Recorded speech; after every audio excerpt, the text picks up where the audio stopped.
Kunwari prutas ka at gagawin kang juice, would you be something that would poison or nourish?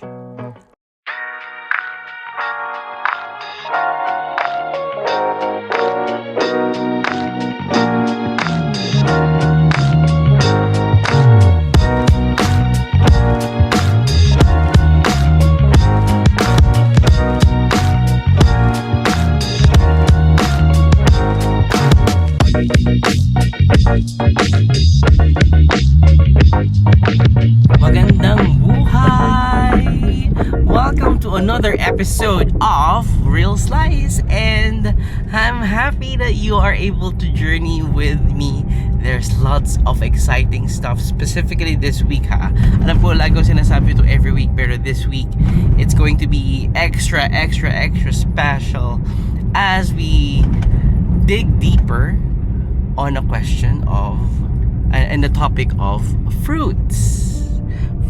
Prutas. Ano ang paborito mong prutas? We are going to talk about fruits this week, and I'm just so eager to share whatever's planned for this week because it's going to be amazing. It's going to be awesome. It's going to be one probably of the highlights of the year, to be honest. So just stick around. I really hope that you grab a blessing out of watching this video, and you should also share that blessing to others as you reflect on our topic this week. Paano mo malalaman kung anong prutas ang meron? Malalaman mo lang yon sa kung ano ang puno kung saan nanggaling yung prutas. Our little adventure in the hospital as we finally had our checkup was very fruitful, but there are certain things that we have discovered sa aming puno para sa magiging mga bunga.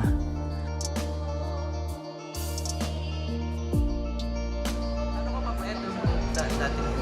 Kung pakita yung mga resulta mo sa medicine, lalaban na natin yan. Kaya natin. It reminded us that there are certain fruits that needed a little bit of taking care of, and there are certain fruits that needed a little bit of time. And speaking of fruit, sakto naman na prutas ang logo ng kumpanya namin. Lemon kasi is hindi siya parang okay sa industry. Parang meron siyang, parang if life gives you lemons, parang negative agad yung implication with lemon, di ba? We are grateful that we are blessed to have friends and leaders who guides us and reminds us that life lived with faith is a fruitful life, and that can be determined by the fruits that our lives produce.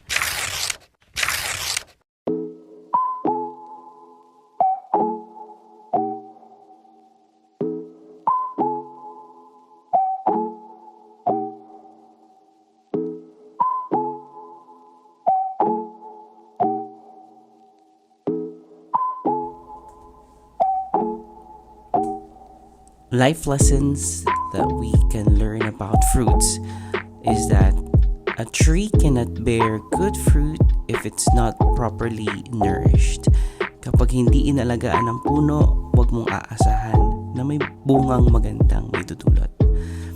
Similarly, what we allow into our hearts, in our thoughts, in the habits and influences determines what comes out in our words and in our actions.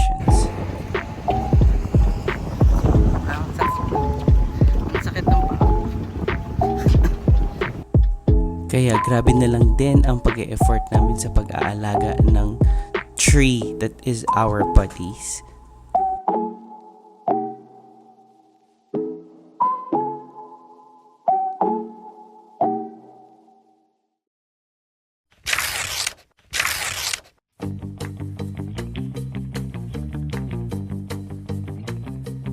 Tulad ng prutas na namumunga sa isang puno, ganun din ang words and action.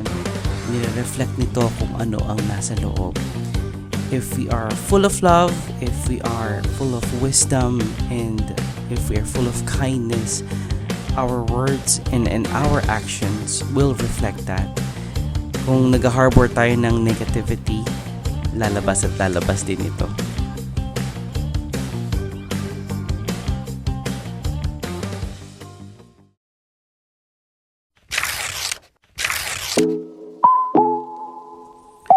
As we are talking about fruits, this part right here is probably my favorite, the harvesting of the fruit of hard labor.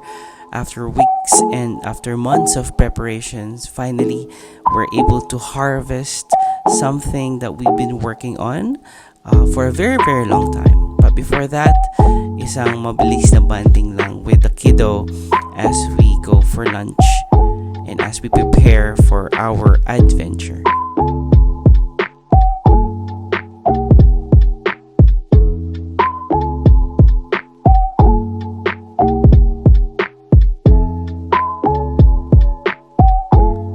And all our bags are packed and we are ready to go.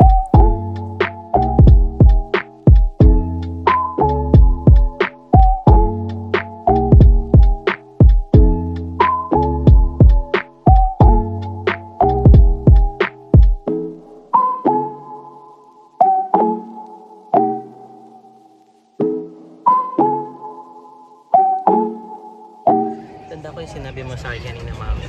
Hindi ko naman ang iba. Na isa to sa mga sinusunod mo sa bilang to God's love. You travel, business travel. Although hindi to yung pinakauna na travel niya outside. We are living it. No, we are harvesting the fruits of that prayer. Diba? Sorry. I'm sorry. Kasi work and travel. Work and travel. So nadamay ako. So yun talaga Kaya po. siguro next time. Make sure. Travel business kasi, yun ang pinaka-distinct. Pero we're excited. We are happy. More than the effort that we have put in preparing for this major event, it's also the fruit of the prayers that we've been praying for a very long time as well. Probably mas nauna pa nga yung prayer bago yung efforts, and we could have not done it alone. May food sa dinner. Sa ano? Gutom na rin ako. Hindi ko rin alam. Congratulations for your first time. Thank you. Sa... Congrats. For traveling. Si Rome din, saka si Faye. We have God to back us, to help us nurture this tree so that it may bear its fruit. Oo nga eh. Pwede bang maningin? Sa gitna ng kalsada.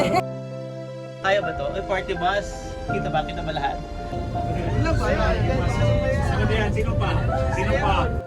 Finally, nakarating na kami ng safe and sound dito sa Danang, Vietnam, kung saan gaganapin ang matagal na naming pinaplano na team building for our company.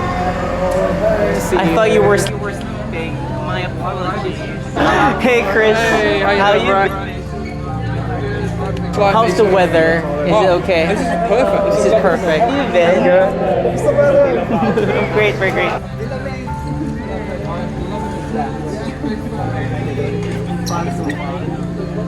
Welcome everybody.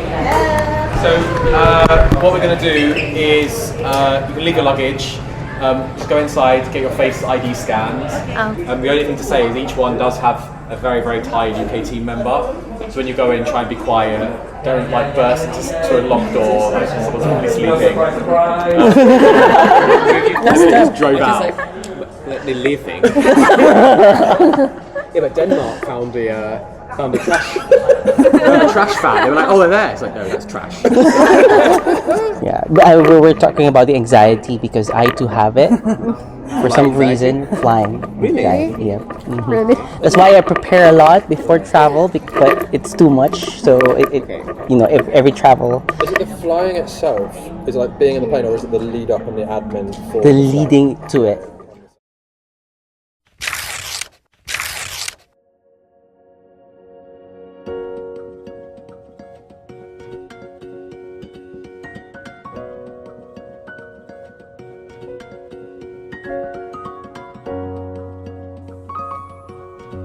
It was a very, very surreal experience. I mean, there's the main building, and then right over there is the beach. Go for the day. Nakadalan tayo. Minsan napapatanong na lang rin kami, what did we do to deserve this? And to be honest, we really didn't deserve it. It's just the grace and the blessing of God that has led us to this particular point in our life. And we're just so grateful. Hindi ko alam bakit di sikat to, pero ang ganda rito. Those are our villas. Ito yung bahay namin. Ayun yung mga bahay namin. Ayun yung main hotel. Meron.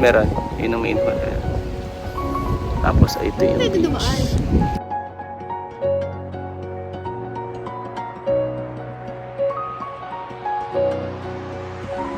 And since this day is technically a weekend, it's a Sunday, we get to have some free time to roam around and to have our own personal adventures. Kami ni Ken, we chose to visit the very famous Old Town in Hoi An. Hindi kami prepared emotionally dahil sa sobrang ganda ng place at sa sobrang daming pwedeng bilhin.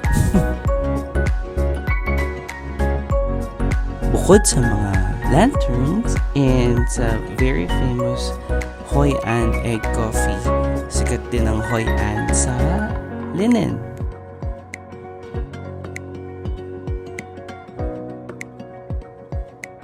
Thank you so much. Thank you. You're welcome. Bye-bye. Thank you. so much. Bye-bye. Sabi ko sana, picturean mo ako nakalagay ba ng picture. Kaya hindi na kami nagpatumpik-tumpik. Nabudol at nabudol na lang kami. Yeah. But yeah, I won't be wearing the inside, but it's good. Ah, really? Yeah, my handmade, yeah, homemade. That's good. It's the linen. You can washing machine okay. Uh-huh. No shrink, no, No small. shrinking. Yeah, and, that's true. It's unique here. And the quality is good. Yeah. It's because good. It's very good. Thank you so much. Thank you.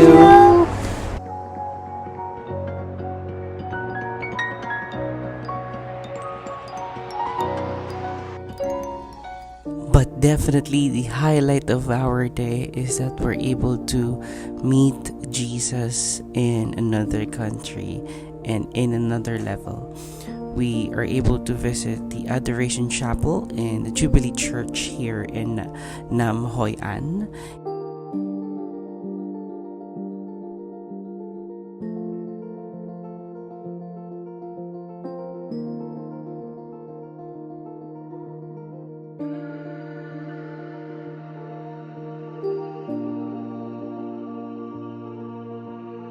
And we're able to hear Mass as well, and it was incredible.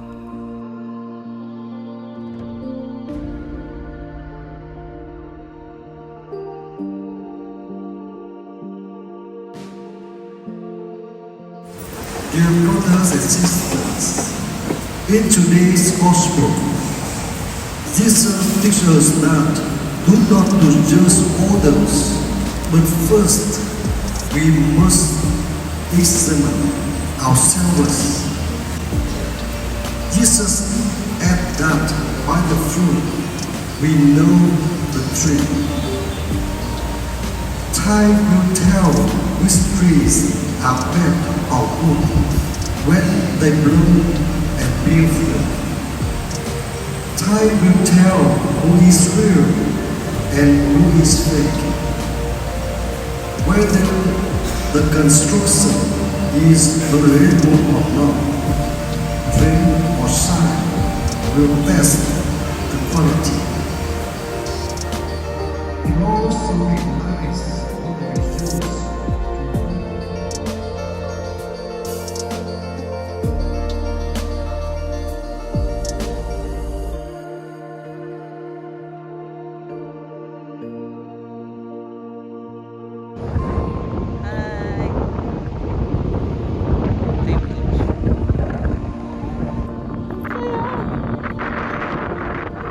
Malamig yung dagat. Malamig din yung dagat. Totoo. Parang galing ka Mag-swimming nga dapat kami. Eh, wag na lang. Doon na lang kayo Try pumunta. namin to. Sige, go. Oh my God! Ah!